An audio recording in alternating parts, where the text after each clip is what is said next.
검찰의 직접 수사 범위가 축소되면서 올해 초 부산경찰청에 반부패 경제범죄 수사대가 출범했습니다. 일종의 경찰 내 특수부 역할인 건데요. 출범 후 굵직한 고발 사건이 이어졌지만 권력형 비리를 밝혀줄 거란 기대에 크게 못 미치는 성적표를 내놨습니다. 그러면서 어제는 뜬금없는 보이스피싱 검거 보도 자료를 내놨습니다. 윤파란 기자입니다. 부산경찰청 반부패 경제범죄 수사대가 내놓은 보도자료입니다. 전화금융사기 전담 수사팀이 발신번호 변조기기를 들고 다니며 보이스피싱을 한 조직원 21명을 구속했다는 내용입니다. 최근 LCT 수사가 지지부진하다는 비판 기사가 쏟아진 뒤 반부패 경제수사대가 배포한 첫 사건이 이 전화금융사기단 검거 자료인 겁니다. 부산경찰청 반부패 수사대는 검경 수사권 조정에 따라 지난 2월 말 조직됐습니다. 경찰 내부의 특수부 역할로 인식됐습니다. LCT 의혹 재조사로 이목을 끌었지만 출범 석 달, 성적은 초라합니다. 수감 중인 이영복 회장과 전직 공무원 1명을 입건한 게 전부.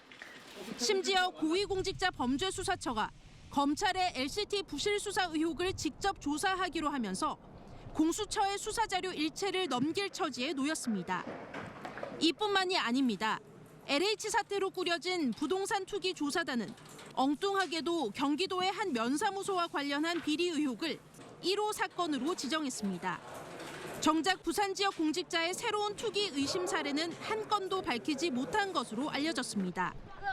경찰은 이달 안에 LCT, 부동산 투기에 대한 최종 수사 결과를 발표한다고 했지만 알맹이 없이 변죽만 울린다는 비판을 받고 있습니다. MBC 뉴스 윤파란입니다. 주차장 임대 문제를 놓고 모 기업이 부산항만공사와 이상한 신경전을 벌이고 있습니다.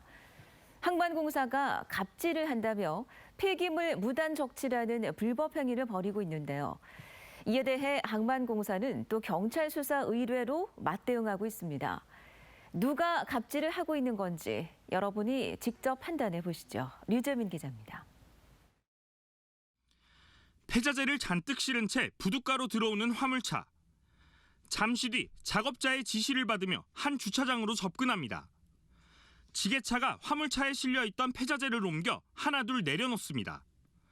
주차선에 맞춰 가지런히 정렬까지 합니다. 이 주차장 부지는 국가항만시설로 폐기물 무단 적치 행위는 항만법 위반입니다. 그 시설 그 무단 적치를 한 것으로 그렇게 확인을 했고요. 무단으로 그렇게 쓰게 된다고 한다면 항만 질서상의 문제를 초래할 뿐만. 주차장은 부산 항만공사로부터 한 레미콘 업체가 임대받아 사용 중입니다. 계약하고 항만공사하고 이야기를 했지 왜 차를 대려하니까 적치물세가 문제다. 그렇게 이야기를 했었죠. 그렇다면 이 폐기물은 누가 놓고 간 걸까?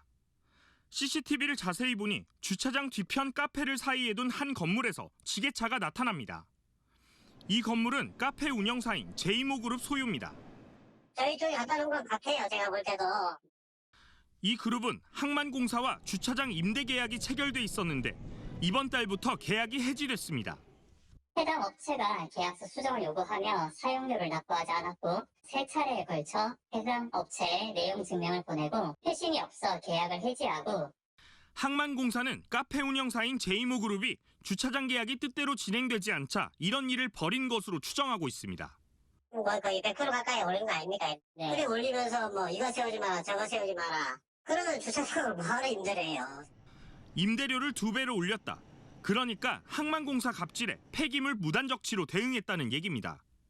야간에 주차하는 게 좀 추가가 되고 그리고 주차면 자체가 24면이었는데 29면으로 5면이 추가가 됐어요. 네, 그래서 이제 그거에 따른 변경 계약을 체결하려고 했죠. 부산 항만공사는 경찰 수사를 의뢰했습니다. 사용료 70만 원 인상에 무단 적치로 대응했다는 제2그룹의 지난해 기준 매출액은 159억 원입니다. MBC 뉴스 류재민입니다. 광안리 앞바다에서 가족으로 보이는 수달무리가 발견됐습니다. 취재진이 확인한 결과 천연기념물 330호인 유라시아 수달이었습니다. 김윤아 기자입니다. 수변공원 인근 광안리 앞바다. 수달 한 마리가 물가로 나와 두리번거리더니 바위 위를 뛰어다닙니다. 잠시 뒤 수달이 바위 속으로 들어가더니 새끼로 보이는 다른 한 마리를 데리고 나와 바닷속으로 함께 들어갑니다. 곧바로 다른 새끼를 찾는 듯 한참을 소리를 내며 두리번거리더니 물속에서 또 다른 아기 수달이 나옵니다. 3마리 다 올라왔네요. 새끼 왔네. 이제 간다. 저 데리고 간다. 새끼 딱 데리고 간다. 지금. 가족이 다 모인 듯 수달 3마리는 바닷속으로 유유히 헤엄쳐 떠납니다. 바위 위에 막 뛰어다니고 새끼 한 마리가 어디 바위 틈에서 안 나오니까 계속 소리를 깨깨깨깨 소리를 내더라고요. 그래서 한참 있으니까 한 마리가 더 합세해갖고 3마리가 이렇게 강 위로 올라가더라고요. 천연 기념물 제330호인 유라시아 수달입니다. 주로 민물에 사는 수달은 최근 수영강과 온천천 일대에서 종종 발견됐습니다. 이번에는 광안리 앞바다까지 나와 유영하는 모습이 포착된 겁니다. 수달이 어느 정도 나타나고 이동 경로는 어떻고 어떤 먹이를 하고 있느냐에 따라서 향후에 수달의 확산이라든지 아니면 또 어느 날 갑자기 줄어들거나 또 사라질 수도 있으니까 그런 것들을 좀 준비하는 게. 수달은 온천천에서 수영강에 이르는 하천과 기수역에서 자주 관찰되고 있지만 개체수와 서식지 등에 대해 조사된 바는 전혀 없습니다. MBC 뉴스 김윤아입니다. 오늘 부산은 대체로 흐리고 오전부터 비가 내리겠습니다. 내일 오전까지 10에서 30mm가량의 비가 내리면서 한낮에도 선선하겠습니다. 내일 비가 그치고 나면 금요일에 한 차례 더 비 소식이 있는데요.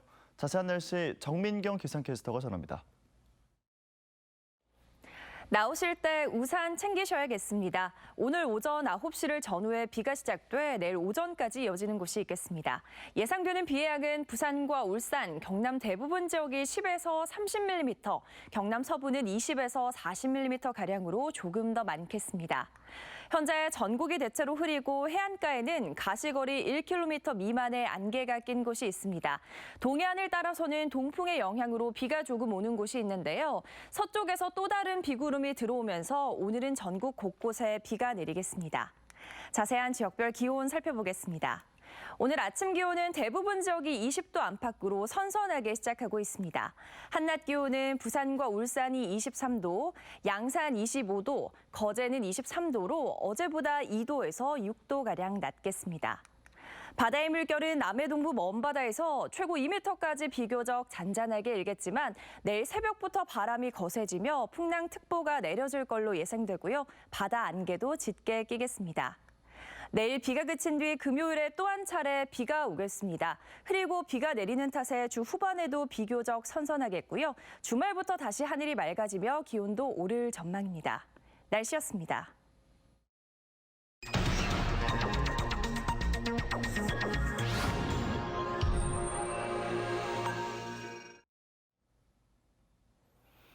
연속 기획 보도, 신흥도시의 고민 두 번째로 광역 교통망을 살펴보겠습니다. 하루 10번 넘게 KTX가 지나가지만 정작 한 번도 정차하지 않는 곳, 바로 양산인데요. 그래서 양산시가 KTX 물금역 정차를 야심차게 준비하고 있는데 이번에야말로 성사될지 주목받고 있습니다. 정세민 기자입니다. 양산 시내 신도시에 자리 잡은 물금역입니다. 부산역을 출발한 KTX 열차는 하루 적게는 13번에서 많게는 18번 이곳 양산 물금역을 지나갑니다. 그러나 단 한 차례도 물금역에서는 정차하지 않습니다. 때문에 학생과 기업인 등 36만 명의 양산 시민들은 세종시나 서울, 경기 지역으로 갈 때 20km 떨어진 울산역이나 14km 떨어진 부산 구포역으로 가서 갈아타야 하는 불편과 경제적 비용을 지불해야 합니다. 지난 2015년과 2017년 두 차례나 국토부 등 관계기관에 공식적으로 문제를 제기했지만 인구와 경제성, 효율성을 이유로 내세운 정부의 대응 논리에 번번이 좌절됐습니다. 중간 정차역 부분이 많아지면 많아질수록 이미 시점과 종점에 도착하는 그 열차의 소요 시간은 더 늘어나는 구조고, 그러다 보면은 이제 열차의 성능을 제대로 발휘하지 못하고 열차를 운영하는 꼴이 되기 때문에. 먼저 이용 인구의 경우 KTX가 처음 도입된 지난 2004년 21만 명이었던 양산의 인구는 현재 36만 명을 넘어서며 70%의 증가세를 기록 중입니다. 인구 30만 원 이상 되는 대도시를 이렇게 통과하는 데는 거의 없는 것으로 파악되고 있거든요. 사실 밀양역이라든지 경산역 같은 경우는 우리보다 인구가 월등히 적은데도 불구하고 KTX 정차는 다 하고 있습니다. 또 기존의 역사와의 간격이 짧다는 주장에 대해서는 구포역과 물금역의 거리가 14km인 반면 경부선 동대구역과 경산역은 이보다 더 짧은 12km, 경전선 창원역과 마산역은 불과 4km 등으로 역과 역 사이의 간격이 짧다는 명분은 납득이 어렵다는 주장입니다. 기술적으로도 물금역은 90m만 증설하면 KTX가 정차하기에 문제가 없다는 주장입니다. 물금역에 KTX 정차는 반드시 필요합니다. 물금역 승강장 길이를 400m로 연장하는 것은 충분히 가능합니다. 그리고 현 상태에서도 KTX 산천은 충분히 정차가 가능한 상황입니다. 우선 하루 상행 2번, 하행 2번, 4차례만 정차를 해서 경제성을 분석해 보자는 게 양산시의 입장입니다. 이 밖에도 KTX 물금역 정차가 실현되면 양산 원동 매화축제와 물금역 벚꽃축제, 60만 평의 황산공원 캠핑장 등이 전 국민이 함께 즐기는 축제와 공간으로 도약할 수 있다고 주장합니다. 36만 양산 시민들은 고속철 KTX가 그저 지나갈 때 쳐다만 보는 이름뿐인 꿈의 열차가 아니라 첨단 교통수단이자 동맥으로 도시 발전을 앞당기는 실질적인 꿈의 열차가 되기를 간절히 염원하고 있습니다. MBC 뉴스 정세민입니다.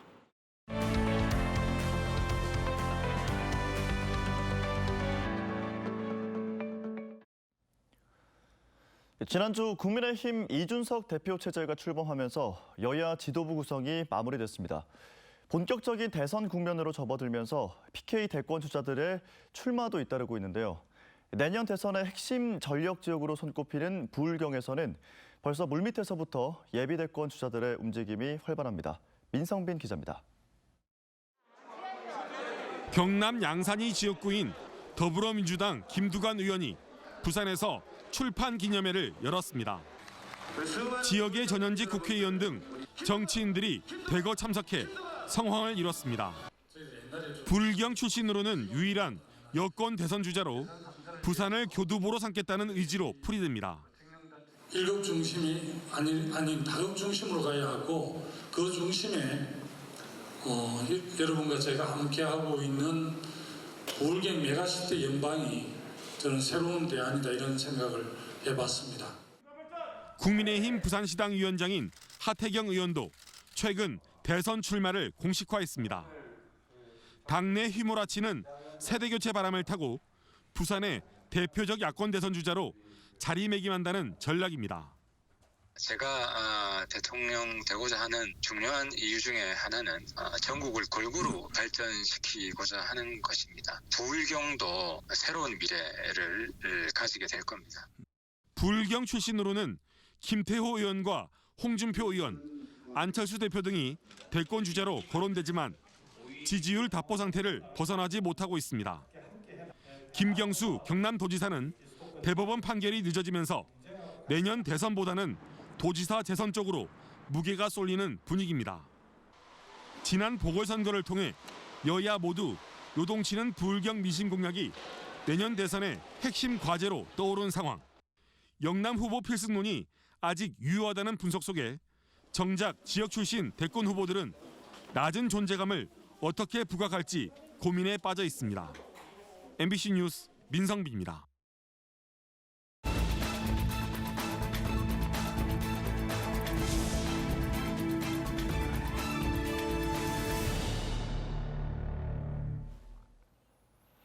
어제 오후 6시 40분쯤 서구 동대신동의 한 도로에서 지름 30cm, 깊이 1.5m 크기로 도로가 꺼졌습니다.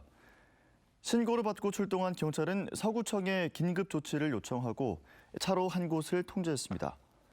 서구청은 보수 작업을 벌이는 한편 싱크홀 발생 원인을 조사하고 있습니다. 어제 오전 10시 10분쯤 동구 중앙동의 한 도로에서 50대 A씨가 몰던 승용차가 횡단보도를 건너던 70대 B씨를 치었습니다. 이 사고로 B씨가 크게 다쳐 병원으로 옮겨져 치료를 받고 있습니다. 경찰은 좌회전하려다 횡단보도에 넘어져 있던 B씨를 미처 보지 못했다는 A씨의 진술을 토대로 정확한 사고 경위를 조사하고 있습니다. 양산시에 본사를 두고 있는 넥센타이어가 대리점의 타이어 판매 가격을 강요한 혐의로 벌금형을 선고받았습니다. 서울중앙지법 형사 18 단독은 어제 독점 규제 및 공정거래에 관한 법률 위반 혐의로 재판에 넘겨진 넥센타이어에 벌금 2천만 원을 선고했습니다. 넥센타이어는 지난 2013년부터 약 4년 동안 온 오프라인 매장의 할인율을 정한 뒤 최저 판매 가격을 고지하고 이를 따르지 않은 업체들의 제품 공급 중단과 대리점 계약 해지 등의 불이익을 준 혐의를 받고 있습니다. 수천만 원의 뒷돈을 받은 혐의로 수사를 받던 부산경찰청 고위 간부가 결국 직위 해제됐습니다. 경찰청은 최근 부산청 여성 청소년과장 A 총경을 직위 해제하고 후임자로 김두성 총경을 임명했다고 밝혔습니다. 국가수사본부 중대범죄수사과는 A 총경이 지역사업가로부터 수천만 원을 받았다는 제보를 접수해 수사하고 있으며 A 총경은 빌린 돈을 갚았고 청탁은 없었다고 주장하고 있습니다. 부산은 어제부터 사회적 거리두기 1.5단계가 3주 연장됐습니다.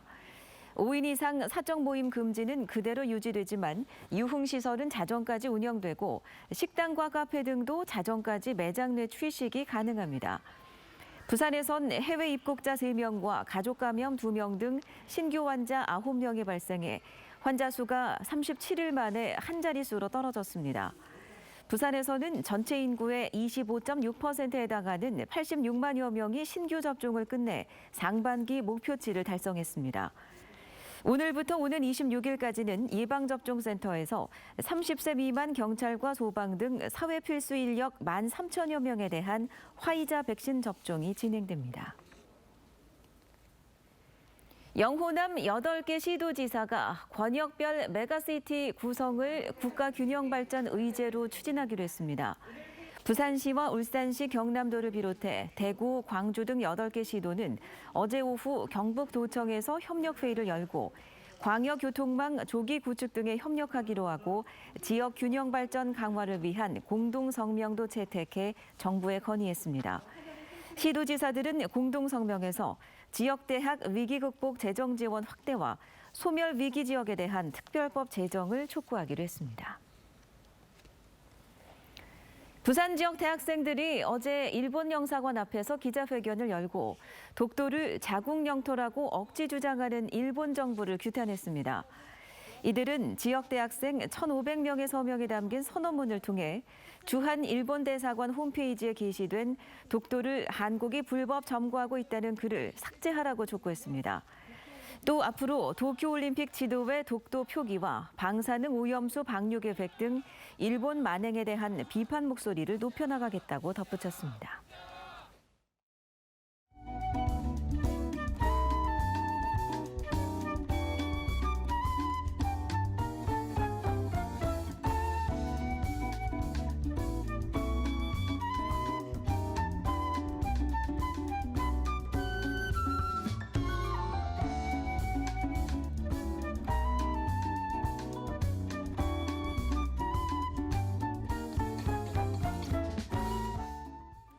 나오실 때 우산 챙기셔야겠습니다. 오늘 오전부터 비가 시작돼 내일 오전까지 이어지는 곳이 있겠습니다.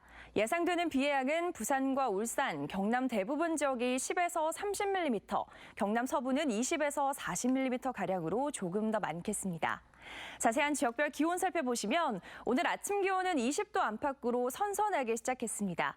한낮 기온은 부산과 울산이 23도, 양산 25도, 남해는 22도로 어제보다 2도에서 6도가량 낮겠습니다. 내일 비가 그친 뒤 금요일에 또 한 차례 비가 내리겠습니다. 흐리고 비가 내리는 탓에 주 후반에도 비교적 선선하겠고요. 주말부터 하늘이 다시 맑아지며 기온도 오를 전망입니다. 날씨였습니다.